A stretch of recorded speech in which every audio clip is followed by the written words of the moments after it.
दोस्तों जय हिंद। दोस्तों आपका हमारे YouTube channel one day exam पाठशाला में हार्दिक स्वागत है।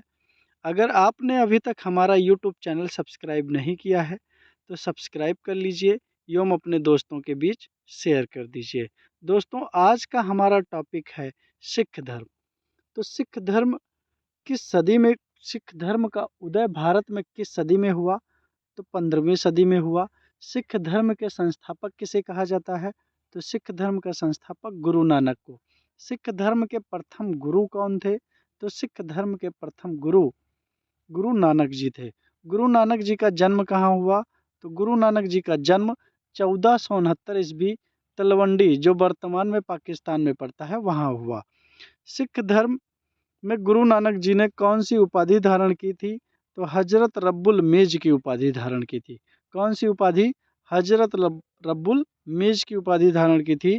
गुरु नानक जी ने एक पंथ जलाया और उस पंथ का नाम नानक पंथ था।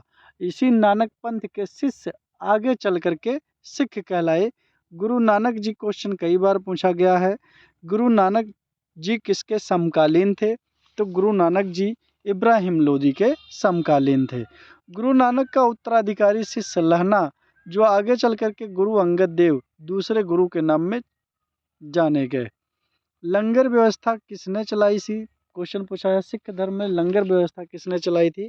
तो गुरु नानक जी ने। दोस्तों सिख धर्म के दूसरे गुरु कौन थे? तो सिख धर्म के दूसरे गुरु गुरु अंगद। इन्होंने गुरु नानक जी द्वारा चलाई गई लंगर व्यवस्था को नियमित कर दिया। कई बार क्वेश्चन पूछा गया है, लंगर व्यवस्था को नियमित किसने किया? तो गुरु अंगद जी ने। दूसरा क्वेश्चन, लंगर व्यवस्था चलाई किसने? तो गुरु नानक जी ने। गुरुमुखी लिपि के आविष्कारक कौन थे? कई बार क्वेश्चन आ चुका है ये। गुरुमुखी लिपि के आविष्कारक कौन थे? तो गुरु अंगद देव जी थे। सिख धर्म के तीसरे गुरु गुरु अमरदास जी थे। इनकी एक बेटी बीबी भानी को अकबर ने भूमि दान दी थी। सिख धर्म के चौथे गुरु कौन थे? तो सिख धर्म के चौथे गुरु गुरु रामदास जी थे। कौन? गुरु रामदास जी थे और ये अकबर के समकालीन थे। अकबर के समकालीन थे। अकबर ने इन्हें 500 बीघा जमीन दी थी। इनकी पत्नी गुरु अमरदास की बेटी बीबी भानी थी। इन्होंने अमृतसर शहर बसाया। गुरु रामदास जी ने कौन सा शहर बसाया? अमृतसर शहर बसाया। पहले अमृतसर शहर को रामदासपुर के नाम से जाना जाता था। गुरु रामदास जी ने गुरु का पद पैतृक कर दिया और इन्होंने अपने तीसरे बेटे गुरु अर्जन देव को सिख धर्म का 5वां गुरु घोषित कर दिया। तो सिख धर्म के 5वें गुरु कौन थे? तो गुरु अर्जुन देव। गुरु अर्जुन देव ने अपने पिता रामदास जी द्वारा अमृतसर व संतोषपुर तालाब बनवाया। अमृतसर तालाब के मध्य इन्होंने हरमंदिर साहिब में, हरमंदिर साहिब एक मंदिर बनवाया और हरमंदिर साहिब में स्वर्ण मंदिर का निर्माण कराया। तो क्वेश्चन कई बार पूछा गया है, स्वर्ण मंदिर का निर्माण किसने कराया? तो गुरु अर्जुन देव ने। आदि ग्रंथ की रचना किसने की थी? तो गुरु अर्जुन देव ने। खुसरो को संरक्षण देने के कारण, खुसरो को संरक्षण देने के कारण जहांगीर ने इन्हें मृत्यु दंड या फांसी की सजा दी। और गुरु अर्जन देव जी ने ब्यास नदी के तट पर गोविंदपुर नामक शहर में, गोविंदपुर नामक शहर बसाया। गुरु हरगोबिंद सिख धर्म के छठे गुरु। इन्होंने अकाल तख्त की स्थापना की। दोस्तों नोट कर लीजिएगा। अमृतसर शहर की किलेबंदी किसने कराई? तो गुरु हरगोबिंद ने। सिखों को लड़ाकू जाति में बदला किसने? गुरु हरगोबिंद जी ने। कश्मीर में कीरतपुर शहर बसाया। कई बार क्वेश्चन पूछा जा चुका है, कीरतपुर शहर किसने बसाया? तो कीरतपुर शहर किसने बनाया? गुरु हरगोबिंद। और गुरु हरगोबिंद सिख धर्म के छठे गुरु थे। और कीरतपुर शहर कहाँ स्थित है? कश्मीर में। इन्होंने सैनिक शिक्षा का प्रारंभ किया।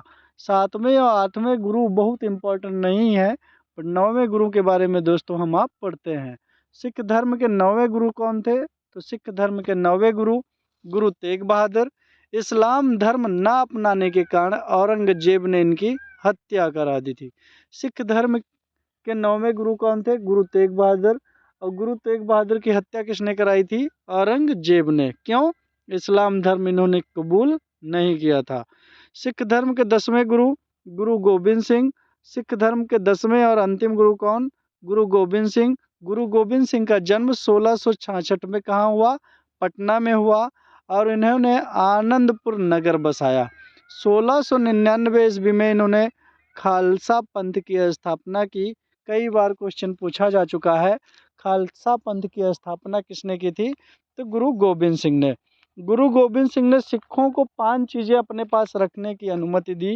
वो 5 चीज़ें कौन थी, जिन्हें हम आप पंच ककार के या सिख धर्म में पंच ककार के नाम से जाना जाता है?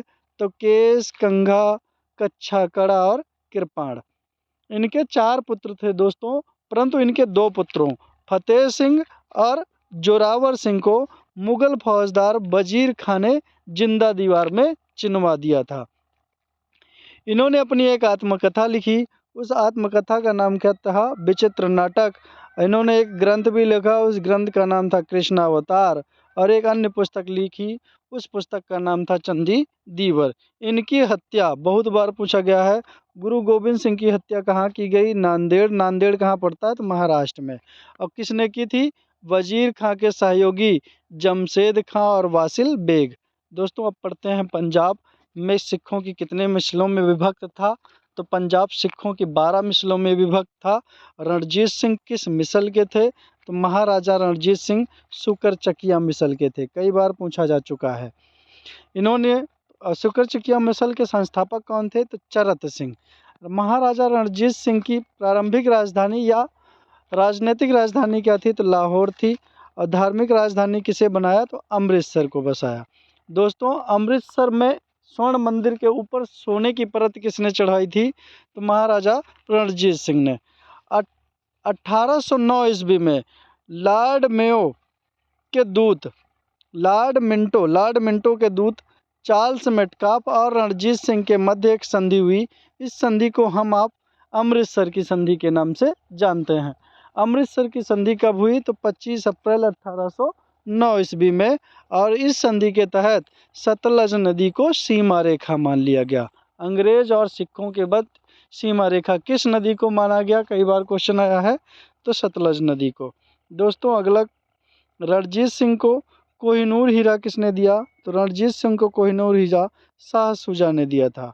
अगला, अंग्रेजों की सहायक संधि न स्वीकार करने वाले प्रथम शासक कौन थे? तो रणजीत सिंह। अंग्रेजों की सहायक संधि न स्वीकार करने वाले प्रथम शासक रणजीत सिंह। रणजीत सिंह की तुलना नेपोलियन बोनापार्ट से किसने की? तो फ्रांसीसी यात्री विक्टर जापका ने नेपोलियन बोनापार्ट से तुलना महाराजा रणजीत सिंह की थी। रणजीत सिंह की फौज एशिया की दूसरी सबसे अच्छी फौज थी। तो पहली सबसे अच्छी फौज कौन थी? तो ब्रिटिश ईस्ट इंडिया कंपनी की फौज। सिख धर्म के अंतिम शासक कौन थे? तो दिलीप सिंह थे, अंतिम राजा। और प्रथम आंग्ल युद्ध कब लड़ा गया? तो 1845 से 46 ईस्वी में। और इस समय भारत का गवर्नर जनरल कौन था? तो लॉर्ड हार्डिंग। और प्रथम आंग्ल सिख युद्ध किस संधि के तहत समाप्त हुआ? तो भोरेवाला संधि के तहत समाप्त हुआ था। द्वितीय आंग्ल सिख युद्ध के समय भारत का गवर्नर जनरल कौन था? तो डलहौजी। और डलहौजी ने राज्य हड़पने की नीति के तहत पंजाब को ब्रिटिश ईस्ट इंडिया कंपनी या अंग्रेजों के शासन में विलय किया था। कब? तो 1849। दोस्तों सिख धर्म में केवल 10 गुरु ही हुए हैं और 10वें गुरु कौन थे? तो गुरु गोबिंद सिंह। दोस्तों आज का टॉपिक बस इतना ही। आपको अगर ये वीडियोस हमारी अच्छी लगी हो तो चैनल को सब्सक्राइब कर लीजिए एवं अपने दोस्तों के बीच शेयर कर दीजिए। धन्यवाद।